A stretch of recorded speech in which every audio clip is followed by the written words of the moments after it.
Hey guys, this story with Shanquella gets bizarre by the moment, okay? Because I was looking at the lead attorney. There's an attorney with a podcast on the internet, and he said there was a reporter um, who happened upon the story quite by accident. He went to the police station to investigate another story he was doing on a 70, I think the man was 71 or 72 out of California. And when he went to the police station to obtain the information, the police department said, an officer there said, "How come you're not doing the story on Shanquella?" And he says, "I never heard of nobody by that name." And he said, "Yeah, it's a young lady from America. She died." And that's the first that he happened upon the story. And he started to do his investigation, digging, found inconsistencies, and broke the story in Mexico. Nobody in Mexico knew she had died. Nobody here in America knew she had died. And this was a week after she had died. Just her parents knew she had died because when these girls flew back to North Carolina, they took her phone and her luggage and told her parents that she had died from alcohol toxicity. So her parents knew, and her parents were trying to get answers, but nobody was giving them the right answers. They knew something was wrong, that it could not just have been alcohol that she died of, because the father said when he saw her face, she was all bruised up, lip busted and everything. So 1 week passed, and no arrest had taken place. So what does that mean? These girls who went with her to Mexico, her so-called friends, came back to the US. They told her parents that she died from alcohol toxicity. They returned the cell phone and her luggage to the parents and acted as if nothing happened. So the first charge, as I see it, is conspiracy to commit murder. Well, he said when he was done completing his investigation and he broke the story, that's when everybody in Mexico knew about it and everybody in America knew about it. But the parents the father said he knew something was wrong. Because when he saw his daughter after the body was flown out from Mexico to where they live in North Carolina, he said when he saw the body, her lips was all busted out. She had bruises all over. He said, something is not right with my daughter. This is not alcohol toxicity. This is something else. So, as the probing went on, now mind you, these girls are back in the US. They had enough time now. The one who did the beating and the ones who did the filming and the ones who sat back and watched and did nothing, they had enough time to compare stories, get their stories right. And the one who actually did the beating and broke her neck, she had enough time to get out of the US. To date, as I speak right now, nobody was arrested. The FBI said a warrant was issued. The Mexican authorities said a warrant was issued. How come a warrant was issued and no freaking body was arrested so far? On both coasts, Mexico and here. And this is what I'm saying, people. Mexico dropped the ball. Because first of all, those women, those young ladies, should not have been able to get out of Mexico. The minute that Shanquella died, they would have said, okay, this is a death that we do not know how she died. So this is a death that's suspicious. Nobody leaves.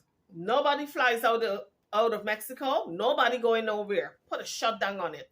Collect all the passports and let the airports, all the airports know in Mexico that if they see these faces, they're not leaving the country. Do not let them get on any plane because an investigation is going on. suspicious investigation is going on. So that's where I fault the authorities in Mexico, the police department. Secondly, I fault the nurse practitioner who was at the scene administering CPR. The nurse practitioner put it out there that she administered CPR 14 sessions. And I believe she said 5 adrenalines. You know, they stab you right there for your heart to start getting the normal beating pattern, a rhythmic pattern. She said she administered 5 with 14 compressions. Okay? Cycles. That's a while, folks. Because when you're doing your CPR and you're going like this, and then you take your breath, you know, give the person the breath, and then you come back and you start pumping, and then breath again. I believe it's 30, and that's 1 cycle. She did 14.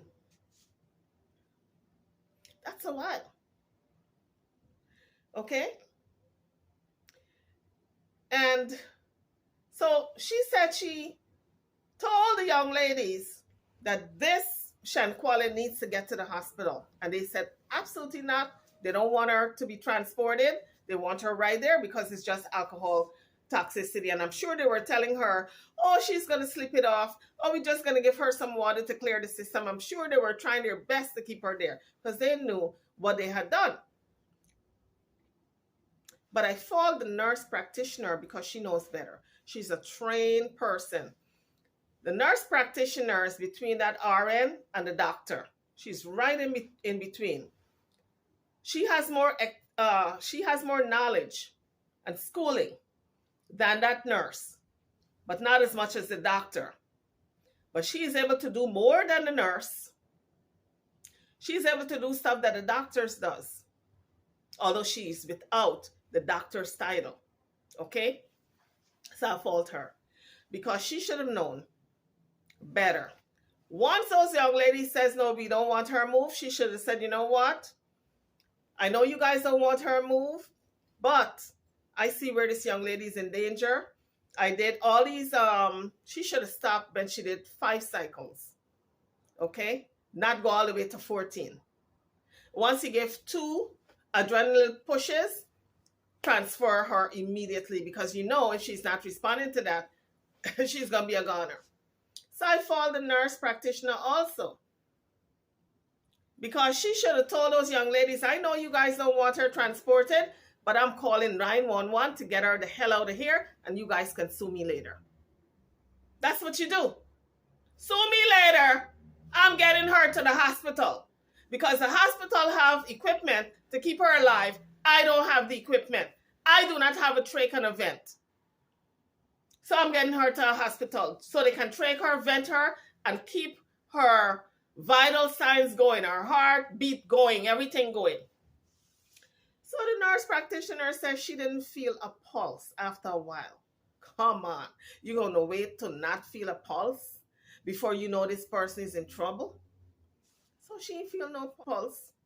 So she called the ambulance. That's when she called the ambulance. Why she wait so long? Tell me. Anyway, ambulance got there, took her to the hospital, which she should have done half an hour ago. Shanquella never revived. There was no pulse. The coroner's report said she died 15 minutes after that beating. Then the nurse practitioner made a statement that she noticed that her neck wasn't acting right when I guess she must have tried to straighten her up or something. And that's the worst thing you can do if a person got a broken neck. You do not move the person.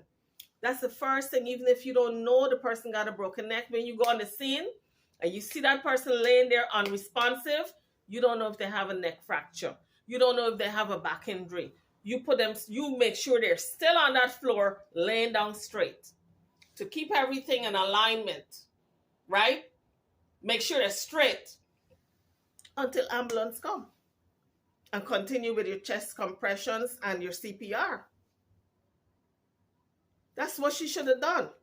When she started CPR, she should have told those girls, dial 911. And if they didn't want to dial 911, she has to dial 911. 911. She just pressed that 911, continue her chest compressions, and she's talking. Get me an ambulance. I'm at a resort. I'm doing chest compressions. And she's on the speaker. She ain't got to hold the phone. All she got to do is do 911 and she pumping. Okay? So I fault also not only the police department for letting those girls get back on the plane, but the nurse practitioner.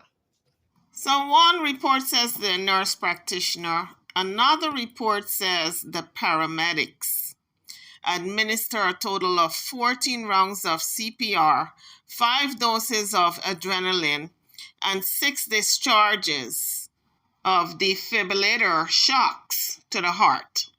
So guys, you see where the story is not consistent. One report says the nurse practitioner did this administration of CPR and the adrenaline to the heart. Another report says it was the EMS, the paramedics that came. They're the ones who administer the 14 rounds of CPR and the 5 pushes of adrenaline. So, and this is according to the New York Post. So I'm not sure who did. I'm sure the nurse did some CPR, but whether or not the nurse pushed the adrenaline is another story. But in any event, I would still fault the nurse practitioner for not calling sooner than she did. And yet another report says the nurse practitioner who was there is considered to be a doctor. And she is the one who was administering the CPR, the chest compressions, the adrenaline push, and also the defibrillator to the heart, the shocks. So instead of taking her straight to the hospital, they had the equipment in the ambulance to revive the heart back, to bring her back alive. And they were working on her at the scene. So this is what another report stated. If that's the case, they could have been driving that ambulance on the way to the hospital to put her on that vent while they were working on the heart to, keep it pumping. Because if they could have gotten her to the hospital and be placed on that vent, she at least would have been alive. Maybe she would have been in a coma, but she would have been alive. Another report stated that the coroner's office released a death certificate which said that she died 15 minutes after she suffered that severe beating. That means that there was no hope for her, no real hope for her, because after the nurse practitioner got there on the scene, the paramedics got there on the scene, she was already dead. So a lot of conflicting stories are coming out from Mexico. I'm sure they're trying to cover their asses at this point from the nurse practitioner, the paramedics, the police department, the government, everybody trying to cover up at this point, okay, to make sure that they're in the clear. So to date, nobody was arrested yet, folks. Mexican police put out the statement a week ago that they had issued a warrant for the arrest of the person they saw in the video. So everybody's saying, okay. And they issue a warrant for the arrest. So an arrest is going to be taking place. One of the news outlets jumped the gun and said, okay, an arrest was done. And everybody went with that, including me. Because I said an arrest was done. And maybe 2, we don't know how many, but all of them should have been arrested. Not knowing those, so and so. We're back in the U.S. Back in the U.S. So, that's where we stand now, folks. That these women who videotaped the beating and not lend a hand to stop the beating.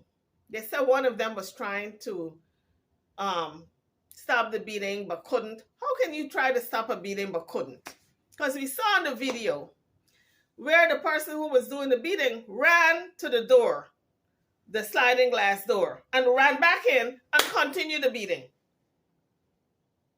You want to tell me none of them? Oh, they're all friends.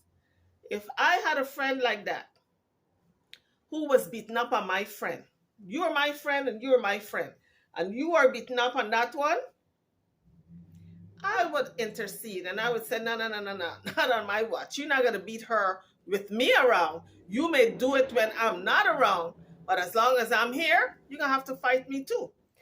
A quick story, guys. When I was about maybe 11 or 12, I have a sister who is 1 year older than me. And when I was about 11 and 12, she was, like I said, a year older. But she always had these group of girls picking on her in her class. One Friday, Friday was fight day, right? I got into one fight in my entire life. And nobody picked on me from then on because let me tell you, chairs, tables, everything, blackboard, everything was bang along in the classroom, okay? Everything went knocking over. I was prefect. And of course, after that fight, I was stripped of my prefect status. But I didn't tell the young lady, the young girl, to pick on me and to hit me. You see, when I was growing up, you can jeer me, you can bully me, you can do all kinds of stuff, but don't hit me. That's where I would fight you until I die. The one fight I was in, everybody saw me kick her ass. Let me tell you, nobody never picked on me from then on. But let me get back to my sister.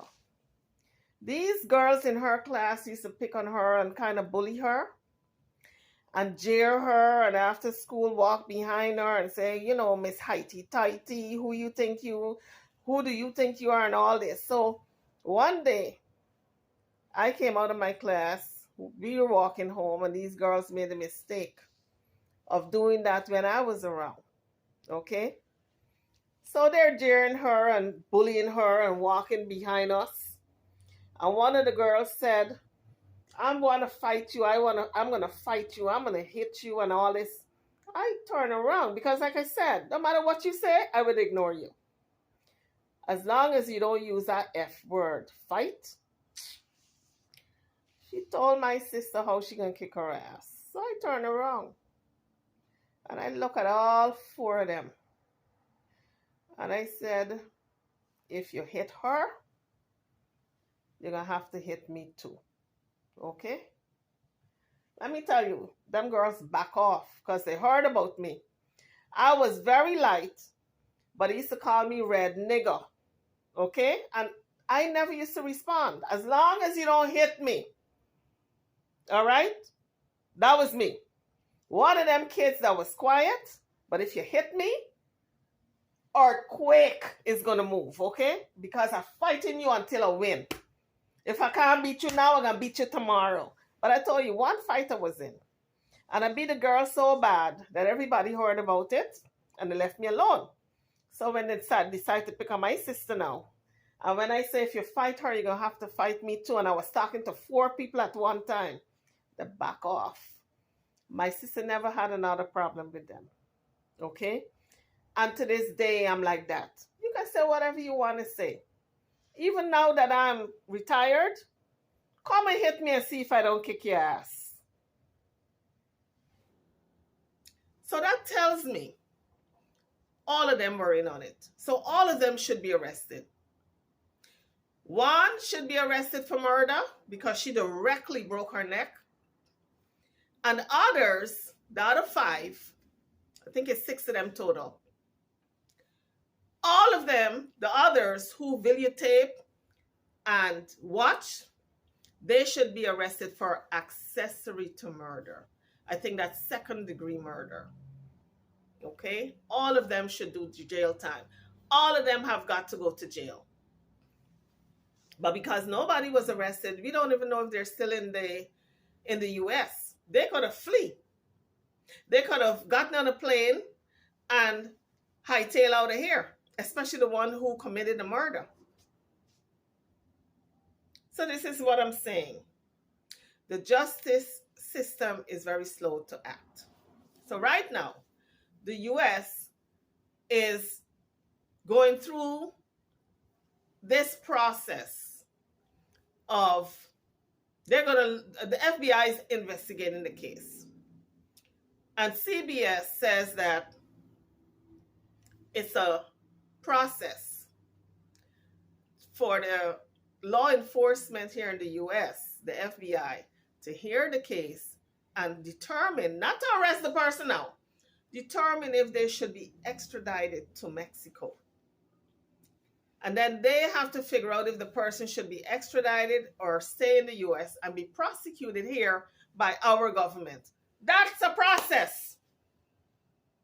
So in the meantime, you want to tell me these women are walking around free?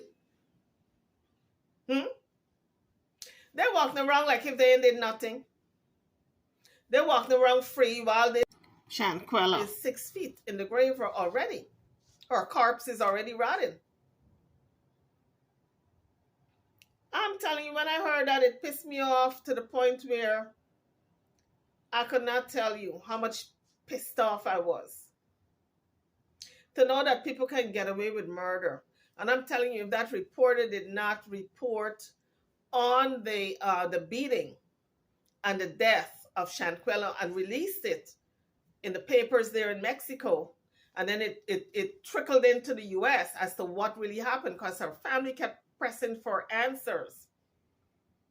And I think they said Black America Web, one of those sites, kept pressing for answers because other people knew about it, but they didn't know what happened. So they wanted an official ruling from, the folks there in Mexico, whether it was the police department or the news outlet or the government. They wanted answers as to what happened to Shanquella. So when this reporter broke the story, that's when everybody was aware of it. But a week had already passed, and these women were already back in the US.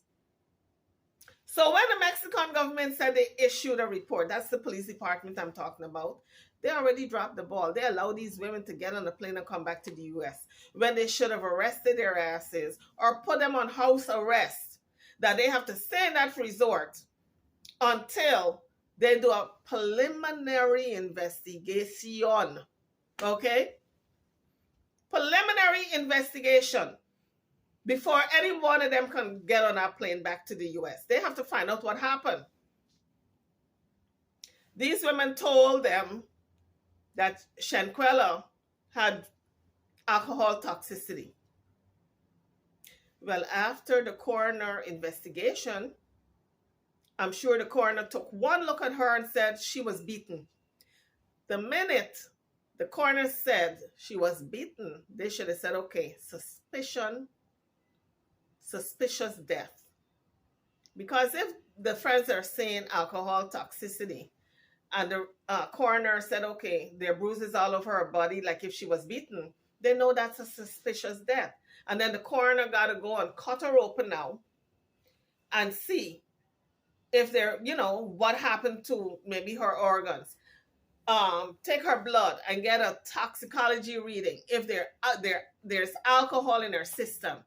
If there's no alcohol in her system, then it couldn't be alcohol toxicity. So those were all discrepancies, I'm sure, the coroner found. Even if she was drinking, you have to drink a certain level of alcohol for it to be alcohol toxicity. You know how much drinking you got to do? Remember there was a video of a young lady in Jamaica who was on her birthday drinking, what was it? Bacardi or something. She was drinking snap glass after snap glass and drinking it like water. You got to drink that amount of alcohol to have alcohol toxicity. And we know Shanquella didn't have that because she was ready to go out, I guess, swimming with her friends. And maybe they all decided to get naked and go swimming. But when she got to their room, they were dressed. She was the only one naked. So they had planned it. There's no way she would have been naked in that hotel room with them if they did not tell her we all are going to get naked. If I go out to a resort with friends, me ain't crazy, okay? I go to a resort with friends and everybody said we're going swimming. Me ain't getting naked and going swimming. If everybody says we all are going to get naked and go swimming, then everybody says, oh yes, we all gonna get naked, and then you get naked. So she was the only one naked. That tells me they set her up for a beat down. When you really want to be the person, you get them naked. That means every blow going to the flesh, right? They ain't got no cushion, no clothes to buffer nothing. All right? They ain't got no clothes to buffer. They getting every inch and every blow. So they set her up for a good beat down. They set her up. And I'm telling you guys, the Mexican Police Department, they're accountable. And I hope the FBI can see right through what happened, how they dropped the ball by allowing those young ladies to get on that plane, by not taking their passports, by not quarantining them and saying, you guys are on lockdown until we're done with our preliminary investigation.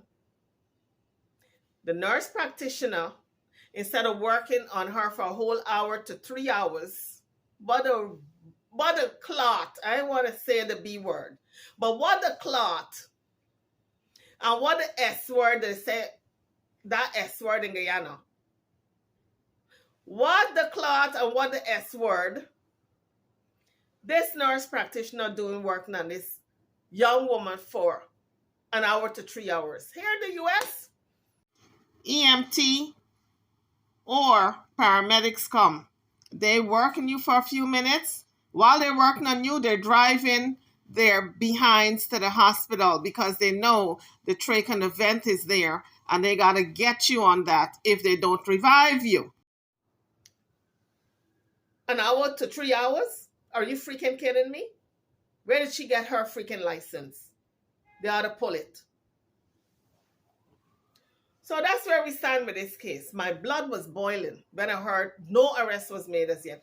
I thought they arrested somebody in Mexico. I didn't know these young ladies were allowed to come out of the country a whole week, 2 weeks ago, here in the US, walking around free.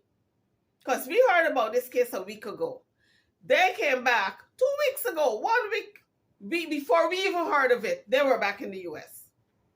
So it's 2 weeks now, going on 2 weeks. Nobody was arrested, folks.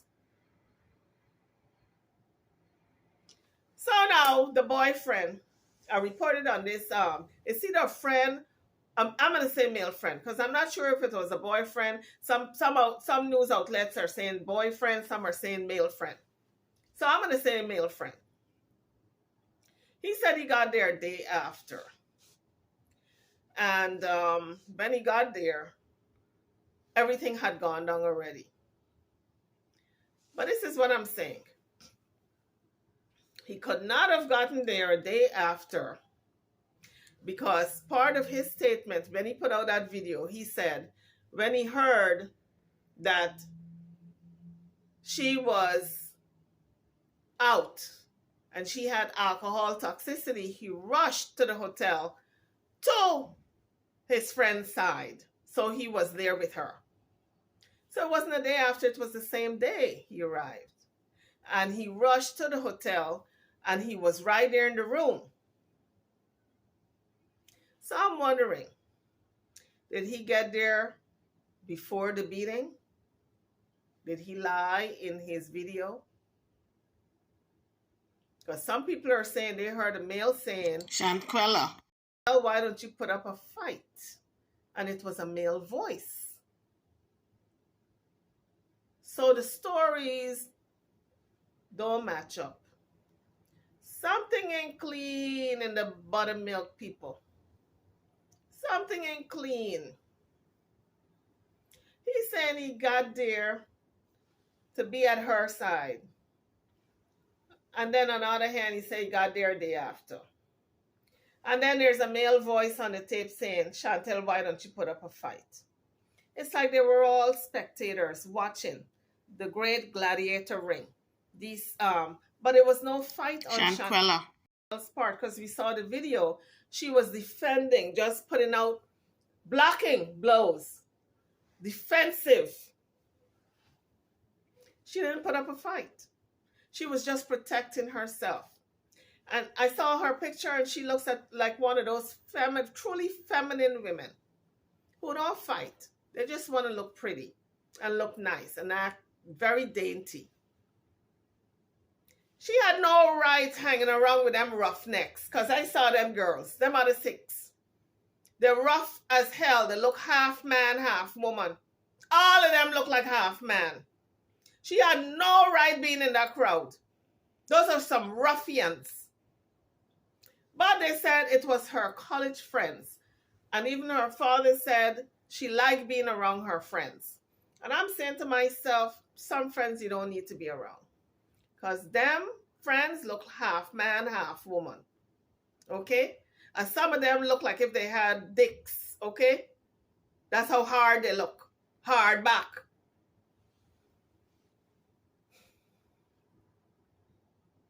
If I were their parents, I would single out them one by one and give them a good ass whipping before they get arrested. Because arrest is not good sometimes for these people. They got to get a good ass whipping. And you don't need to take them by the railroad tracks anymore. There are lots of alleyways, abandoned buildings that you can drag their asses in there and give them a good ass whipping. And then they can arrest them. You can't let them just go and get arrested and sit in jail off of taxpayers' money, eating 3 meals a day and they got a bunk bed to sleep on and having fun. They got the little breaks and looking at TV. Some of them got relationships, so they're still getting their rocks off. They got to get a good ass whipping, then go to jail. That's how you do it. A little bit of street justice, then the criminal justice system. I am telling people I'm so pissed off. So pissed off. Anywho, people, that's what I wanted to report on. Drop your comments, how you feel that these freaking women are still walking around scot-free. I'm glad I don't live in North Carolina. I might find a house and do a drive-by. Me ain't got no gun, you know. But I probably would have go out and get one. I mean, even know the young lady. But that's how pissed off I am. Anyway, YouTubers, drop your comments. I'm over now. Don't forget to like, share, and subscribe to my channel and to this video. Thank you for watching.